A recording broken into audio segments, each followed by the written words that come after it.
أعوذ بالله من الشيطان الرجيم. بسم الله الرحمن الرحيم. الطلاق مرتان فإمساك بمعروف أو تسريح بإحسان ولا يحل لكم أن تأخذوا مما آتيتموهن شيئا إلا أن يخافا ألا يقيما حدود الله فإن خفتم ألا يقيما حدود الله فلا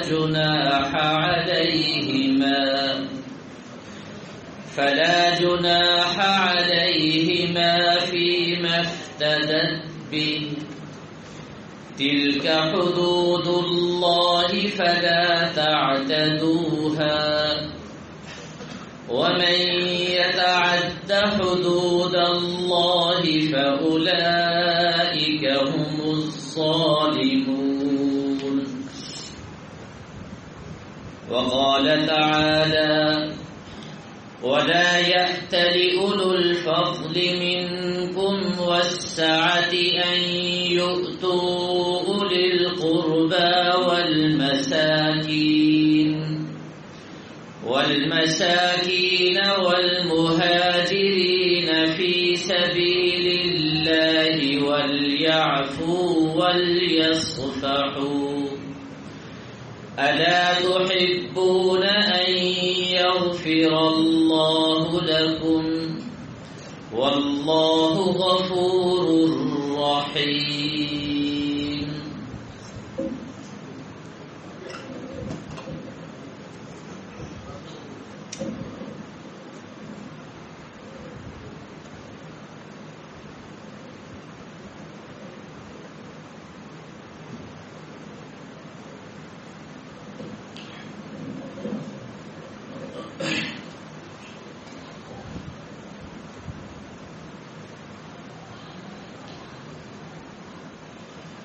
گزشتہ دروس میں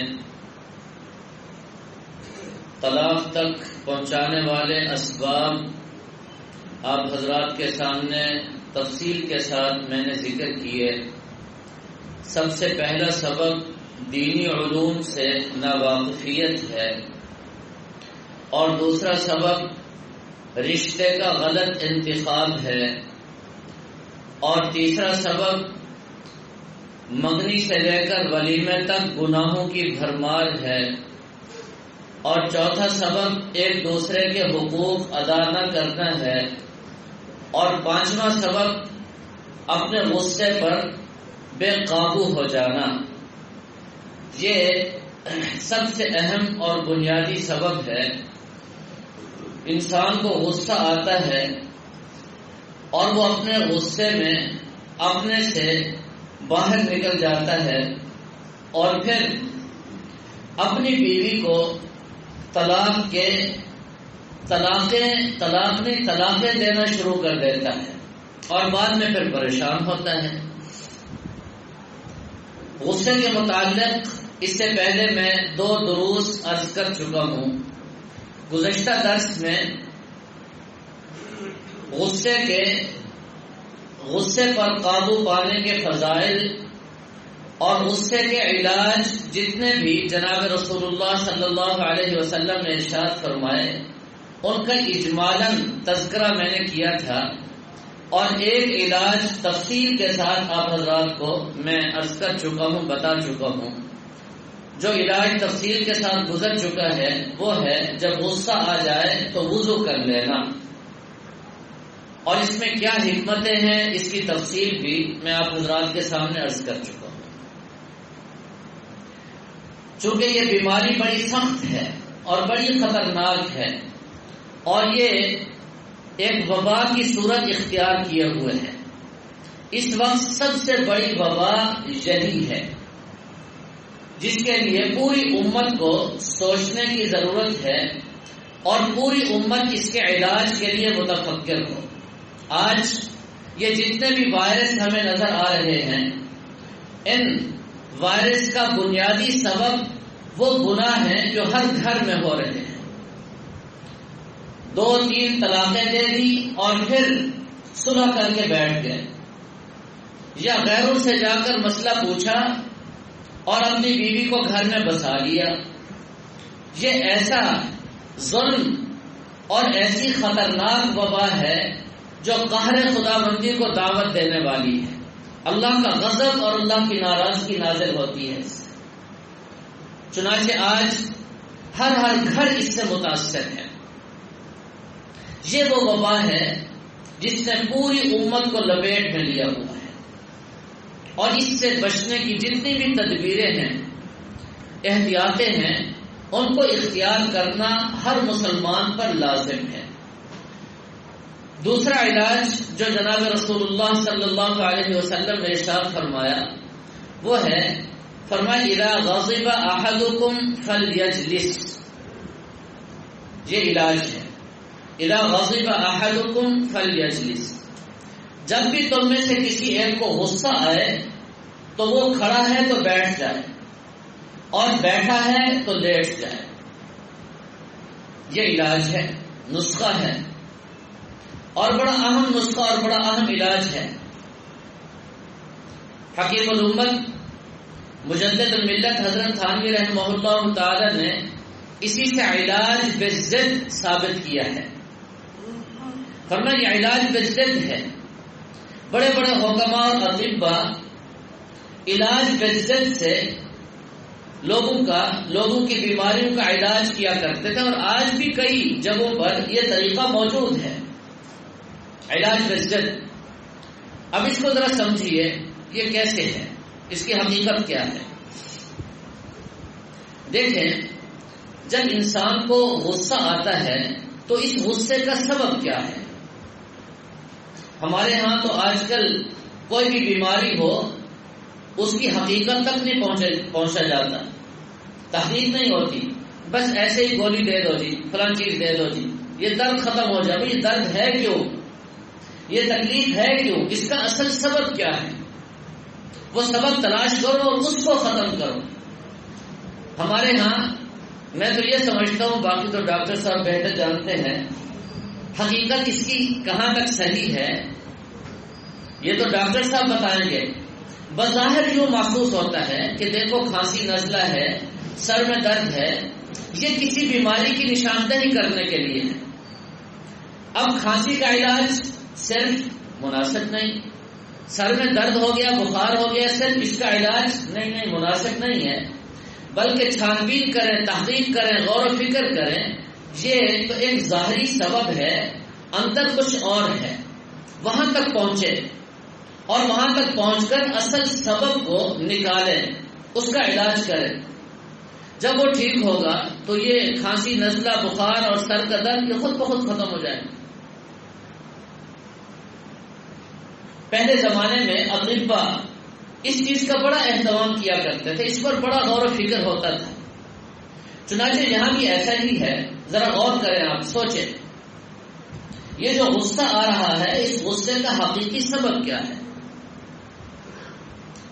یہ جو ظاہری صورت اور ظاہری نقشہ ہے اس پر نہ جائیں، اندر ذرا غور کریں، جھانکیں، پتہ چلتا ہے کہ اس کا اصل سبب تکبر ہے، بڑائی ہے۔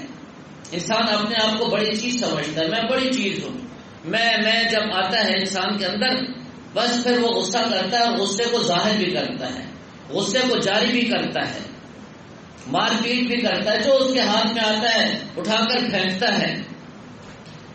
اب یہ جو ظاہری ہمیں صورت نظر آ رہی ہے یہ کچھ بھی نہیں، اس کی حقیقت کیا ہے، اس کا اصل سبب کیا ہے؟ جب غور کیا تو پتہ چلا اصل سبب تکبر ہے۔ تو رحمت عالم صلی اللہ تعالی علیہ وسلم نے علاج بالضد فرما دیا، فرمایا اس تکبر کو پہلے توڑو۔ کیسے ٹوٹے گا؟ فرمایا اذا غضب احدکم فلیجلس، اگر وہ کھڑا ہے تو بیٹھ جائے، اگر بیٹھا ہے تو لیٹ جائے۔ ایسا کیوں؟ فرمایا جب یہ کھڑا ہے بیٹھے گا تو یہ زمین کے قریب ہوگا، اور بیٹھا ہے تو لیٹے گا اور زمین کے قریب جائے گا. اور زمین میں عاجزی ہے، تواضع ہے. اس زمین کی حقیقت پر ذرا غور کریں، ساری دنیا اس کو رونقتے ہوئے جا رہی ہے، لیکن پھر بھی یہ پھل اور پھول سے انسان کو نوازتی ہے. کتنے خزائن اس کے اندر ہیں. اور پھر یہی انسان جب بدبودار ہوتا ہے اور اس دنیا سے رخصت ہوتا ہے تب بھی یہی زمین اس کو سنبھالتی ہے. تو اس زمین کے اندر بڑی عاجزی ہے. انسان اس کو چاہے جس طرح مارے پیٹے، کلہاڑے چلائے، اس پر زور سے پاؤں رکھے، متکبر ہو کر کے چلے، گردن اکڑا کر کے چلے، اس زمین کی حقیقت کو دیکھے. اور اس واقعے پر بھی تھوڑی سی نظر ضرور ہونی چاہیے. شیطان نے کہا تھا انا خیر من، میں آدم سے بہتر ہوں. خلقتنی من نار وخلقتہ من طین، میری پیدائش تو آگ سے ہے اور آدم کی پیدائش مٹی سے ہے. سمجھتے ہیں جی؟ وہ پچھلا درس جو میرا تھا اس پہ بھی ذرا غور کر لیجئے. یہ غصہ جناب رسول اللہ صلی اللہ علیہ وسلم نے فرمایا اس کی حقیقت کیا ہے کہ آگ، یہ شیطان کی طرف سے، اور شیطان چونکہ آگ سے پیدا ہوا، اس کی تفصیل میں عرض کر چکا. تو اس واقعے کی طرف بھی تھوڑا سا توجہ، بات سمجھ میں آ جائے گی. تو رحمت عالم صلی اللہ علیہ وسلم نے فرمایا عاجزی اور تواضع اختیار کرو، ان کی ساری اپنے اندر پیدا کرو، نیچے ہو جاؤ. یہ علاج بجت ہے. کیا ہوگا؟ فرمایا غصہ ختم ہو جائے. اور جب غصہ ختم ہو جائے گا تو انسان اپنے غصے کے مقتضا پر عمل پیرا نہیں ہو. جب بھی غصہ آئے اگر وہ بیٹھ جائے سنت پر عمل کرتے ہوئے، اللہ کے نبی صلی اللہ علیہ وسلم کے حکم کو سامنے رکھتے ہوئے بیٹھا ہے تو لیٹ جائے. کوئی طلاق نہیں ہوگی، کوئی جھگڑا نہیں بڑھے گا، کوئی فتنہ اور فساد برپا نہیں ہوگا، کسی قسم کا حادثہ اور نقصان پیش نہیں آئے گا. یہ بھی علاج بجت ہے. اس کا ایک دوسرا پہلو وہ بھی حکیم الامت نے بڑے عجیب الفاظ میں بیان فرمایا ہے. سبحان اللہ. فرمایا کہ ذرا غور کیجئے، جب انسان کو غصہ آتا ہے تو وہ ابھرتا ہے، اچھلتا ہے. اگر لیٹا ہوا ہے تو غصے میں وہ لیٹا نہیں رہے گا، اٹھ کے بیٹھے گا. اگر بیٹھا ہے تو جب غصہ آئے گا تو وہ کھڑا ہو جائے گا اور اس کے اعضاء میں تحرک پیدا ہو جائے گا. فرمایا کہ اس کے اندر ابھار پیدا ہو رہا ہے، اچھلنا اور کودنا اس کے اندر پیدا ہو رہا ہے. غصے میں دیکھو انسان کیسے اس کے اندر طاقت بھی آ جاتی ہے، جوش بھی آ جاتا ہے. فرمایا اس کا علاج بجت اس ابھار کو اور اس بڑھنے کو اور اٹھنے کو فرمایا کہ روک کر اس کو نیچے کی طرف لے آؤ. کھڑا ہے تو بیٹھ جائے، بیٹھا ہے تو لیٹ جائے. علاج ہو جائے گا، غصہ ختم ہو جائے گا. یہ دوسرا علاج ہے. اور تیسرا علاج، توجہ چاہیے. دو صحابہ کرام کی آپس میں لڑائی ہو گئی اور لڑائی سخت ہو گئی اور آوازیں بلند ہونا شروع ہو گئی. جناب رسول اللہ صلی اللہ تعالی علیہ وسلم بھی تشریف فرما ہے. یہاں پر ایک سوال پیدا ہوتا ہے، یہ تو بے ادبی ہے. رحمت عالم صلی اللہ تعالی علیہ وسلم، سرکار دو جہاں، سرور کائنات جناب رسول اللہ صلی اللہ علیہ وسلم کی موجودگی میں. اس پر محدثین نے بڑی عجیب گفتگو کی ہے. اس کا خلاصہ عرض کرتا ہوں، صرف ایک جملہ، تفصیل کا وقت نہیں. فرمایا کہ امت کو علاج بتانا تھا. اگر یہ دو بیمار اپنی بیماری کو ظاہر نہ کرتے، اللہ کے حبیب صلی اللہ علیہ وسلم علاج نہ فرماتے، آج امت کو یہ نسخہ کیسے ملتا؟ یہ اللہ تعالیٰ کی حکمت ہے کہ اللہ تعالیٰ نے صحابہ کرام سے ایسے ایسے کام کرائے جس سے امت کے لیے دین واضح ہو کر کے امت تک پہنچا. یہ سب اللہ تعالیٰ کی طرف سے ہے. دین کی حفاظت کا صحابہ کرام ذریعہ بنے. تو دو صحابہ آپس میں لڑ رہے تھے، لڑائی بڑھتی چلی گئی اور لڑائی بڑھتے بڑھتے آوازیں بلند ہو گئی. رحمت عالم صلی اللہ تعالی علیہ وسلم موجود ہیں، تو ان دونوں کو آپ نے ارشاد فرمایا انی اعلم کلمۃ، میں ایک ایسا کلمہ جانتا ہوں، لو قالها، اگر تم اس کو اپنی زبان سے کہہ لو، لذهب ما يجب عنه، یہ جو تمہارے اندر غصہ پیدا ہو چکا ہے یہ فوراً ختم ہو جائے. اگر صحابہ آپس میں نہ لڑتے، جھگڑا نہ ہوتا، غصے کا اظہار نہ ہوتا، تو یہ نسخہ اور یہ علاج کیسے ہوتا؟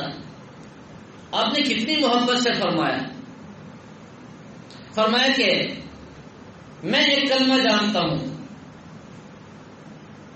لو قالها، اگر تم اپنی زبان سے کہہ لو بس علاج ہو جائے گا. اب صحابہ کرام متوجہ ہو گئے، لڑائی ختم، سارا جھگڑا ختم، متوجہ ہو گئے. اللہ کے حبیب صلی اللہ علیہ وسلم کیا فرماتے ہیں؟ آپ نے فرمایا زبان سے کہہ دو جب بھی غصہ آئے، اعوذ باللہ من الشیطان الرجیم، بس غصہ ختم. فرمایا ایک کلمہ میں جانتا ہوں، یہ پیغمبر علاج بتا رہے ہیں. یاد رکھیں، پیغمبر نہ بتائیں تو اس غصے کا علاج کائنات کی کوئی طاقت اور کوئی حکیم اور کوئی ڈاکٹر نہیں بتا سکتا، کوئی مولوی نہیں بتا سکتا. یہ پیغمبر کی عظمت اور شان ہے کہ پیغمبر علیہ الصلوۃ والسلام نے اللہ کے حکم پر انسانیت کو یہ نسخہ دے دیا.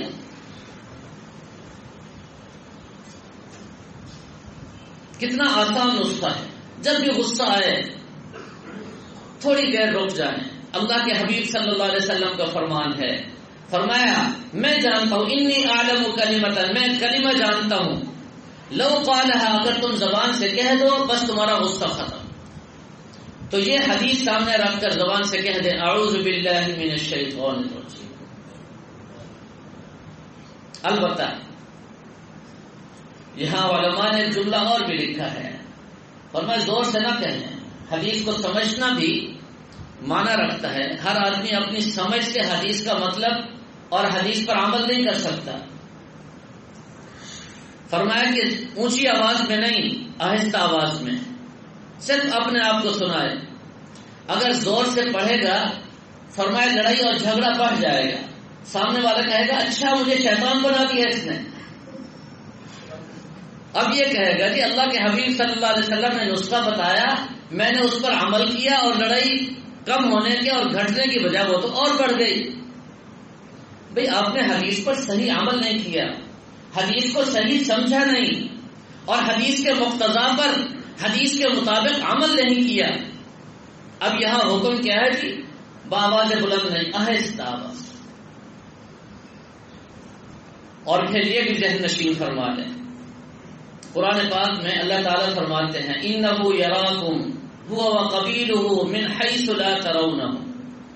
فرمایا کہ تمہارا ایک دشمن ایسا ہے جو تمہیں دیکھتا ہے اور تم اس کو نہیں دیکھتے. ایک دشمن ایسا ہے وہ تمہیں دیکھتا ہے اور تم اس کو نہیں دیکھ سکتے. اور یاد رکھیں ایسا دشمن بڑا خطرناک اور سخت ترین دشمن ہوتا ہے جو نظر نہ آئے، چھپ کر حملہ کرے. فرمایا وہ دشمن شیطان ہے. شیطان تمہارا ایسا دشمن ہے جو تمہیں دکھائی نہیں دیتا لیکن وہ تمہیں دیکھ رہا ہوتا ہے. اب ایسے دشمن کا مقابلہ کتنا سخت ہے، بڑا سخت مقابلہ ہے، اور شیطان ہر وقت حملہ آور ہے.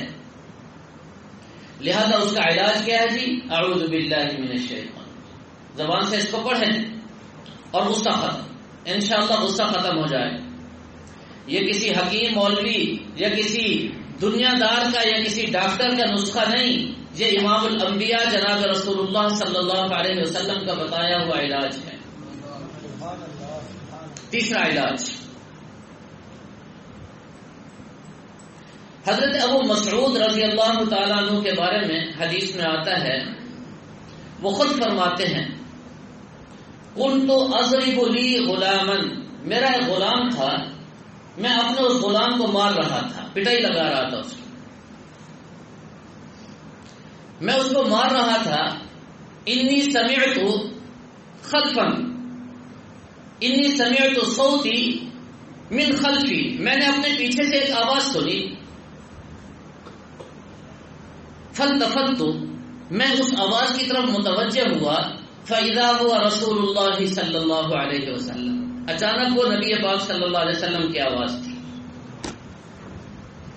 مجھے غصہ آیا ہوا تھا، بڑا سخت غصے کی حالت میں تھا میں، اور میں اپنے غلام کو مار رہا تھا، پٹائی لگا رہا تھا اس کے غصے میں. میں آقا تھا، اس کا مالک تھا، اور پھر غصہ بھی تھا. تو ذرا اندازہ کیجئے مالک اور آقا غصے کی حالت میں اپنے ماتحت غلام کو کیسے مار رہا ہوگا. فرماتے ہیں اچانک میں نے پیچھے سے آواز سنی، اور جب میں نے خیال کیا، توجہ کی، تو وہ جناب رسول اللہ صلی اللہ تعالی علیہ وسلم کی آواز تھی. تو میں متوجہ ہو گیا. آپ نے ارشاد فرمایا اعلم یا ابا مسعود، ابو مسعود کان کھول کر سن لو، یہ علاج ہے. فرمایا اللہ اقدر علیک منک علیہ، اللہ تعالی تم پر اس سے زیادہ قدرت رکھتے ہیں جتنا تمہیں اس غلام پر قدرت ہے. یہ غلام تمہارا ماتحت ہے، تم اس سے کہیں زیادہ اللہ تبارک و تعالیٰ کے ماتحت ہو. بس یہ سوچ لو. فرماتے ہیں جب یہ جملے اور کلمے میرے کان میں پڑے اور یہ آواز میں نے سنی، تو میں نے عرض کیا یا رسول اللہ هو حر لوجه اللہ، اے اللہ کے رسول آپ گواہ ہو جائیے، میں نے اس کو اللہ کی رضا کے لیے آزاد کر دیا، میں نے اس غلام کو آزاد کر دیا. اس پر رحمت عالم صلی اللہ علیہ وسلم نے کیا جملہ ارشاد فرمایا، قربان جائیے، بڑا عجیب جملہ ہے. آپ نے فرمایا لو لم تفعل، اگر تو ایسا نہ کرتا، للفحتک النار، فرمایا کہ پھر تجھے جہنم کی آگ میں چھوڑ دی. یہ غصہ بڑی خطرناک چیز ہے، ایمان کو بھی تباہ کر دینے والا اور انسان کی آخرت کو بھی برباد کر دینے والی چیز ہے. اچھا کیا تم نے اس کو آزاد کر دیا، اگر تم آزاد نہ کرتے تو پھر تم آگ سے نہ بچ سکتے. تو ایک علاج یہ بھی ہوا، بڑا آسان علاج ہے. میں سمجھتا ہوں کہ میری بیوی میرے ماتحت ہے، میرے قابو میں ہے، تھوڑی دیر کے لیے یہ بھی تو سوچ لوں کہ ایک ذات وہ بھی تو ہے جس کے قبضہ قدرت میں ہوں، مجھ پر سارا اقتدار اور ساری قوتیں اس ذات کو حاصل ہیں. اگر یہ ماتحت ہے، میں افسر ہوں، تو ایک ذات وہ بھی تو ہے جس ذات کو میرے اوپر مکمل کنٹرول اور قابو ہے، اور وہ جو چاہے کر گزرے. بس انسان کو اپنی حقیقت سمجھ میں آ جاتی ہے. انسان کبھی بھی اپنے غصے کے مقتضا پر عمل نہیں کر سکتا. انسان کے لیے بچنا بالکل آسان. ایک اور علاج خود اللہ تعالی نے فرمایا ہے. قرآن پاک کی آیت ہے جو آج میں نے تلاوت کی ہے، وَلَا يَأْتَلِ أُولُو الْفَضْلِ مِنْكُمْ وَالسَّعَةِ أَنْ يُؤْتُوا أُولِي الْقُرْبَى وَالْمَسَاكِينِ. بڑی عجیب آیت ہے. تھوڑا سا اس کا پس منظر عرض کر دیتا ہوں تاکہ بات سمجھ میں آ جائے اختصار کے ساتھ.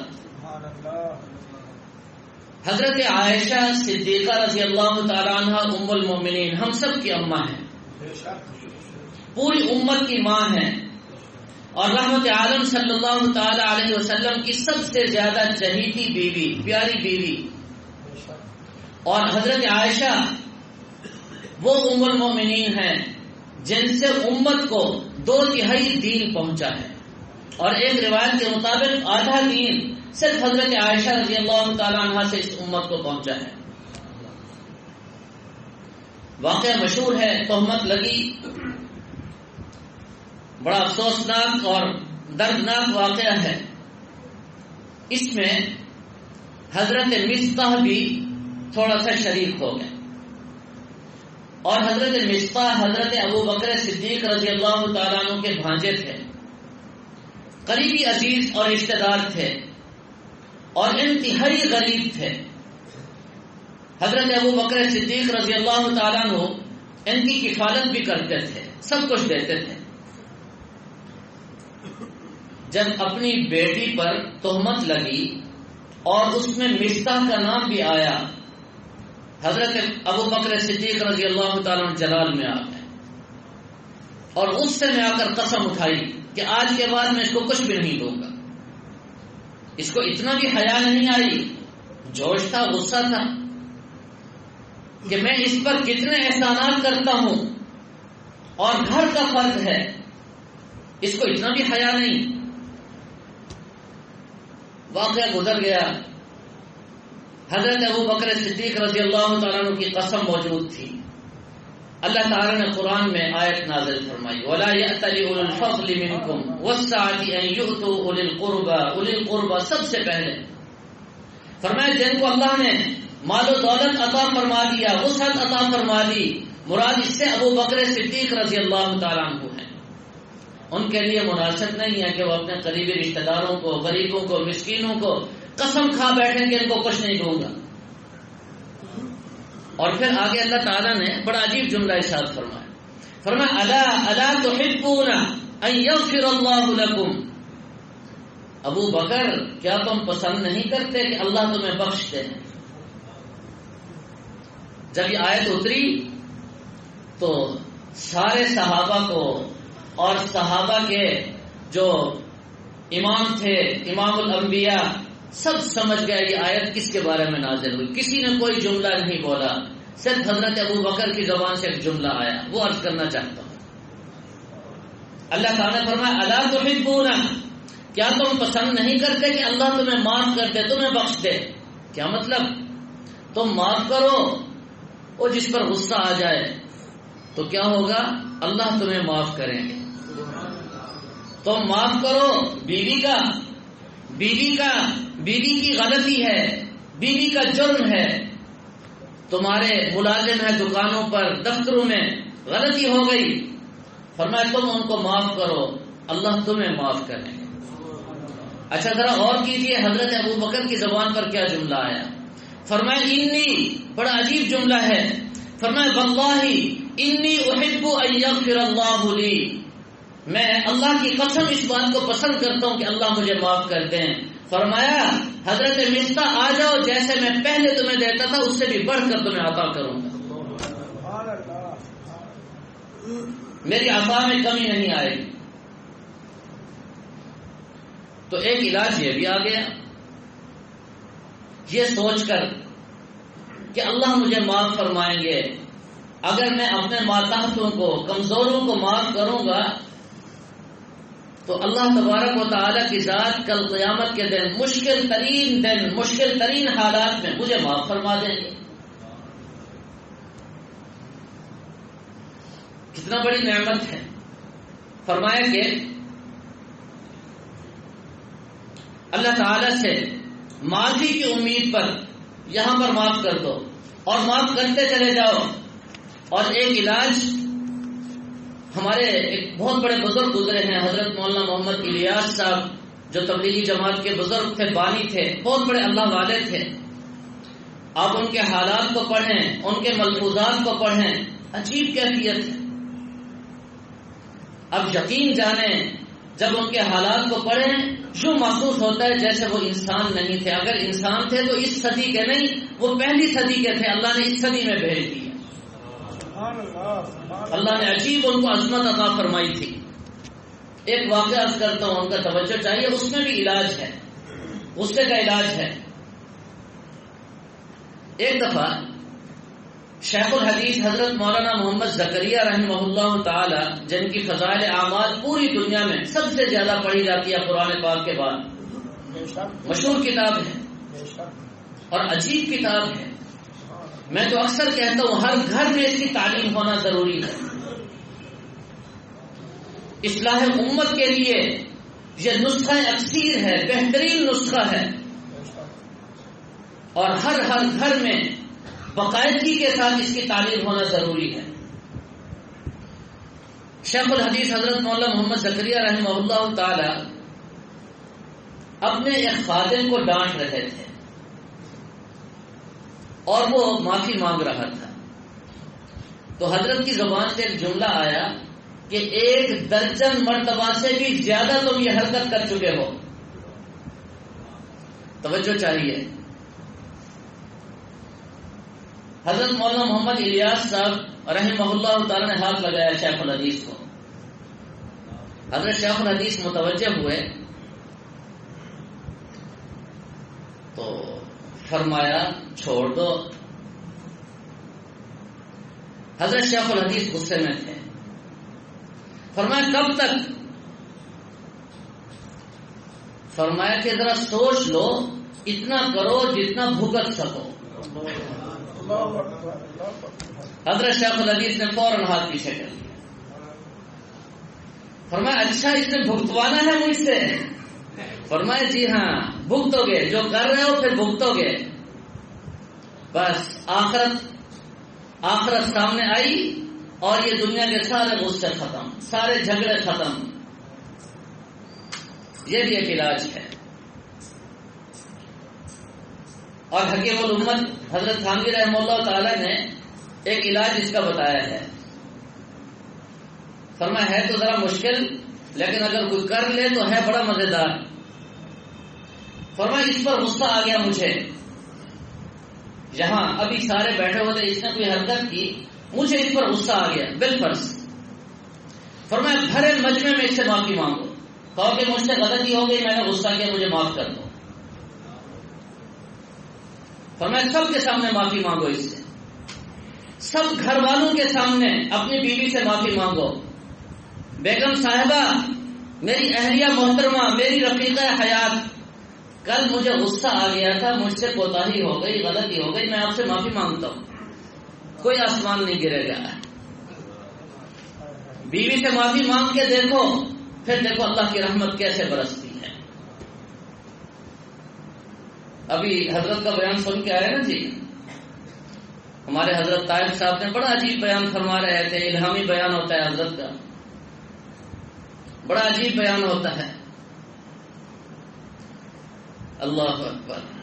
ایک صاحب کا بتا رہے تھے، کہتے جب میں گھر جاتا ہوں تو اتنا روب ہوتا ہے، اتنا دبدبہ اور خوف ہوتا ہے میرا کہ بیوی کچن میں گھس جاتی ہے اور بچے جو ہے وہ دوسرے کمروں میں گھس جاتے ہیں. تو حضرت نے فرمایا تم انسان ہو یا درندے ہو؟ اگر تم انسان ہوتے تو تم جب گھر جاتے تو بچے تمہیں لپٹ جاتے، ابا ابا کرتے، اور بیوی تمہارے قریب آ جاتی، میرے شوہر آ گئے. یہ ڈر اور خوف تو درندوں سے ہوتا ہے، انسان سے کہاں ہوتا ہے. اللہ اکبر. بڑی عجیب نصیحتیں فرما رہے تھے. معافی مانگو، بیوی سے معافی مانگو. نہیں مانگو گے تو کل کیسے بھگتو گے؟ اور یاد رکھیں، بیوی کا وکیل کون ہوگا؟ خود رحمت عالم صلی اللہ علیہ وسلم ہوں گے. حدیث میں آتا ہے. فرمایا بیوی کا مقدمہ میں لڑوں گا، یہ کمزور ہے، خاتون ہے. اس کا یہ مطلب نہیں کہ وہ تمہارے گھر میں آ گئی تو تمہاری لوڈی بن گئی، تمہاری باندی بن گئی. نہیں نہیں، وہ تمہاری رفیقہ حیات ہے، تمہارے برابر کی ہے. یہ تو انتظامی امور میں اللہ نے تمہیں ایک درجہ اونچا دے دیا. جتنا محبت کرو گے اتنا گھر آباد ہوگا، اتنا گھر جنت بنے گا. محبتیں بانٹو. یہ گھر تو محبت کی جگہ ہے.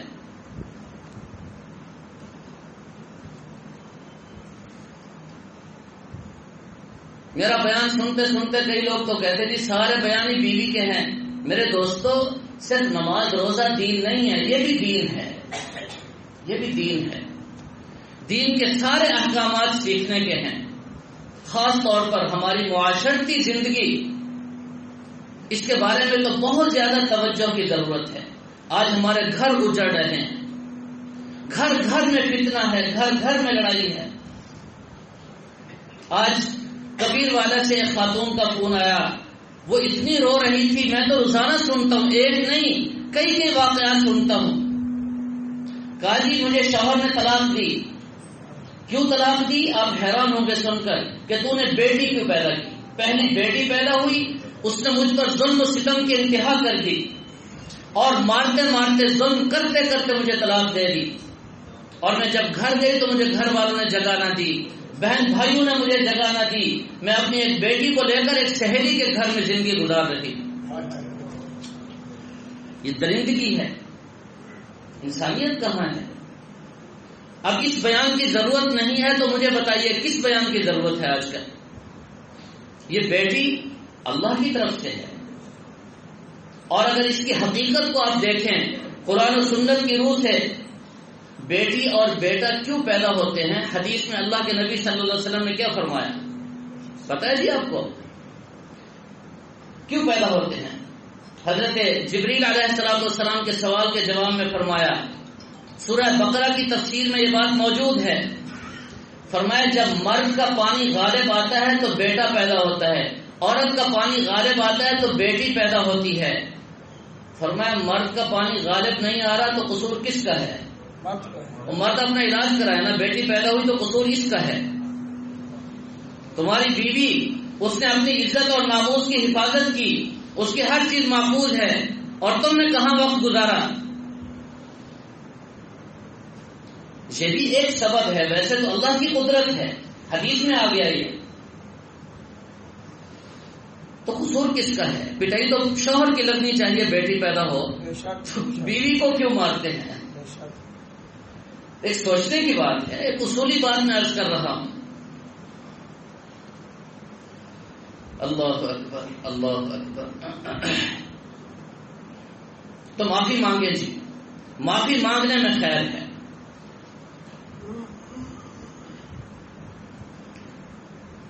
ایک علاج اور بھی بزرگوں نے لکھا ہے، بزرگوں کے علاج میں شروع کر چکا ہوں، اس کو ایک مثال سے میں عرض کرتا ہوں. ایک علاقے میں ایک ہاتھی مست ہو گیا، ہر کسی کو مار رہا ہے، کوئی بھی سامنے آ جائے کسی کو نہیں بچاتا. حتیٰ کہ اس کا مالک جب آیا تو آج اس پر بھی وہ غصے. تو مالک نے کہا اس کو ذبح کرو، اب یہ ہمارے کام کا نہیں رہا. تو ایک فیل بان، ہاتھی بان جو تجربہ کار تھا، وہ وہاں سے گزر رہا تھا. اس نے کہا اس کو ذبح نہ کرو، اس کو گولی گولی مت مارو جی، اس کو قتل نہ کرو، اس کا علاج میں بتاتا ہوں. کہا جی کیا علاج ہے؟ کہا جی تم ایسا کرو، ایک شیر ببر پکڑ کے لے آؤ اور اس کو پنجرے میں بند کر کے اس کے سامنے ٹھہرا دو، پھر دیکھو یہ جرأت کرتا ہے جی.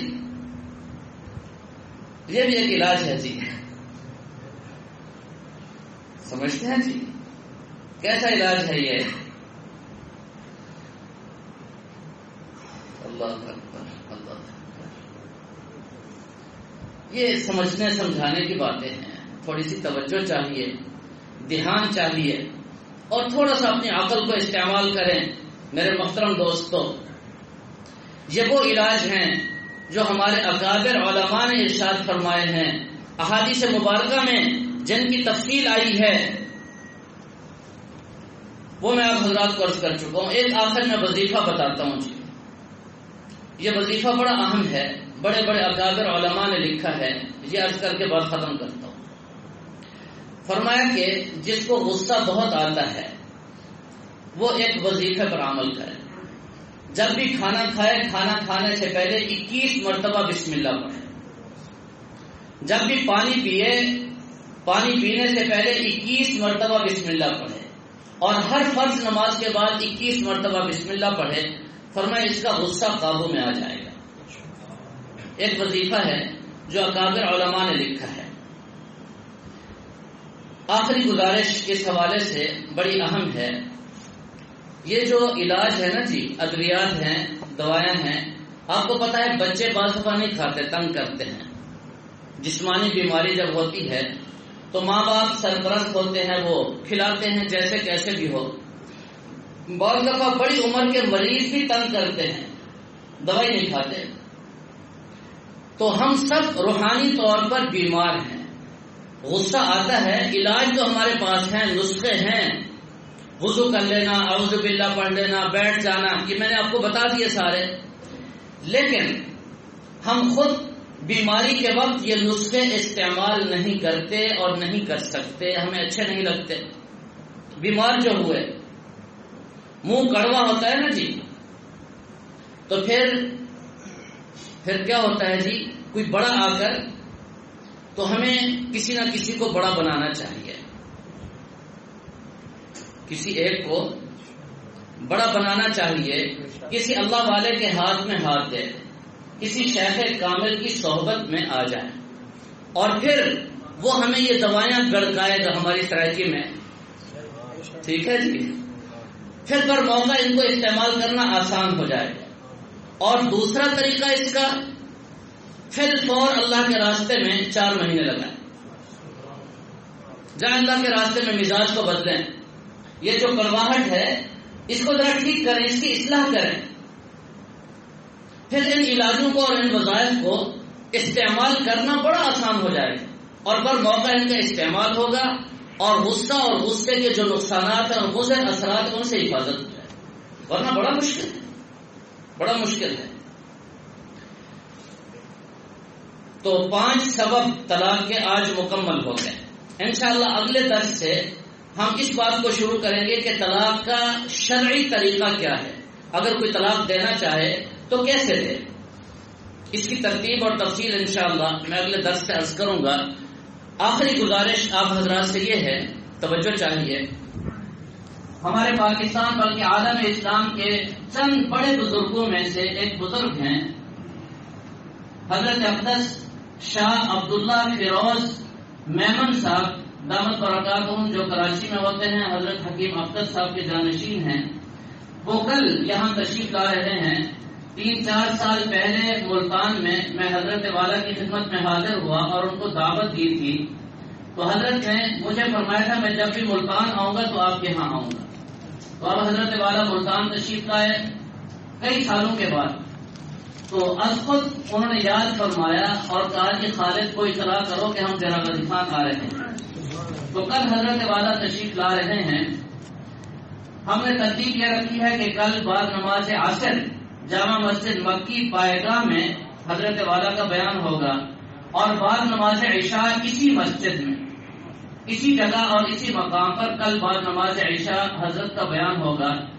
یاد رکھیں ایسے حضرات کی زیارت کرنا بھی بہت بڑی عبادت ہے، اور پھر میں بلا مبالغہ یہ کہہ سکتا ہوں کہ ہمارے پاکستان میں اس وقت، اور اگر میں یوں کہہ دوں کہ روئے زمین پر تو بھی مبالغہ نہیں ہوگا، اس سے بڑا متقی انسان نہیں ہے۔ اتنا تقوی شاید کسی، اور پھر ان کے چہرے کا نور آپ دیکھیں، اور پھر ان کا درد دل اور ان کی گفتگو آپ سنیں، آپ حیران رہ جائیں گے۔ ہم نے تو اللہ والوں کو دیکھا ہی نہیں۔ میری درخواست ہے آپ سب حضرات کو، آپ حضرات سارے میزبان ہیں، میں ڈیرہ غازی خان کے سارے پروگراموں میں اس سال سب کو کہہ رہا ہوں میں میزبان نہیں ہوں، اتنا بڑے بزرگوں کی میزبانی میرے بس میں نہیں ہے، آپ سب حضرات میرے ساتھ میزبان بن جائیں، اور ان حضرات کی زیارت اور ان حضرات کی ملاقات اور ان حضرات کی گفتگو، اور وہ جو مولانا روم نے جملہ فرمایا ہے یک زمانہ صحبت با اولیاء، کل عشاء کے بعد انشاءاللہ اس جملے کا حقیقی مصداق آپ پائیں گے، حقیقی مصداق آپ یقیناً کل پائیں گے۔ ایک زمانے کی جو صحبت ہے، ایک لمحے کی جو صحبت ہے، وہ 100 سالہ بیریا عبادت سے افضل ہے۔ آپ سب حضرات میزبان بن جائیں۔ میں نے پچھلے جلسے کے موقع پر بھی کہا تھا، مجھ سے کسی نے بھی فون کر کے نہیں پوچھا ہمارے ذمہ کوئی کام، کسی نے بھی نہیں پوچھا، مجھے شکوہ ہے آپ سے۔ نہیں جی ایسی بات نہیں ہے، میں تو حجت کر رہا ہوں جی۔ تو آپ حضرات سے درخواست ہے، یہاں خاص طور پر اس علاقے کے لوگ میزبان بن جائیں۔ ہمیں ایک اچھی کرسی چاہیے، صوفہ چاہیے، حضرت کے بیٹھنے کے لیے سب رسیدہ ہیں، بزرگ ہیں، تو یہ بھی مشورہ کرنا تھا کہ یہاں نظم بنائیں یا باہر بنائیں، کافی حضرات ظاہر آئیں گے، ان کی زیارت کو بھی ترسیں گے، تو اس کے لیے آپ حضرات متفکر بھی ہوں، دعائیں بھی فرمائیں، اللہ کرے یہ پروگرام ہم سب کے لیے نافع ہو، پوری امت کے لیے، بالخصوص اہل علاقہ کے لیے، اور دعوت بھی چلائیں، زیادہ سے زیادہ لوگ مستفید ہوں، نفع حاصل کریں۔ ہر شخص اگر کم از کم 10 آدمی کو بھی ساتھ لے کر کے آئے، دعوت تو سینکڑوں کو دے، ساتھ کم از کم 10 بندوں کو لے کر کے آئے، تو انشاءاللہ ہمارے لیے بڑی آسانی ہو جائے گی۔ اور حضرت اتنا دور دراز سفر فرما کر جو آ رہے ہیں، ان کے دل کا درد بھی یہی ہے کہ دین کی بات امت تک پہنچ جائے، خیر کی بات پہنچے، اور کوئی غرض نہیں اس عمر میں۔ اور ان کے ساتھ آپ کو میں اچھی بات بتاؤں، آپ نے ایسے اللہ والے نہیں دیکھے ہوں گے، 40 سے 50 حضرات ان کے ساتھ ہیں، اور ان نے جو ملاقات ہوئی تھی مجھے فرمایا تھا میرے حضرات، میرے ساتھ جتنے بھی حضرات ہوں گے وہ کھانا اپنا کھائیں گے، آپ سے کھانا نہیں کھائیں گے۔ یہ حضرت نے شرط لگائی تھی، البتہ آپ سے تعاون لیں تو آپ ان کا تعاون کر سکتے ہیں، خرچہ ان کا اپنا ہوگا، اور ہم بھی آپ سے کچھ نہیں لیں گے۔ اب ذرا سوچیں، یہ ان لوگوں میں سے نہیں ہے، اپنی بنیاد پر آ رہے ہیں، تو ہم اتنا تو کریں کہ ان کو اچھی جگہ فراہم کر دیں، اچھا ماحول ان کو دے دیں، اور ان کی بات ہم ذرا توجہ سے محبت سے سن لیں، اس سے انشاءاللہ ہمیں فائدہ ہوگا۔ تمام حضرات سے میری درخواست ہے، اپنے گھر کے بھائیوں کو، والدین کو، والد صاحب کو اور اعزاء اقربا کو دعوت بھی دیں اور ساتھ بھی لے کر کے۔ اللہ تعالی ہم سب کو عمل کرنے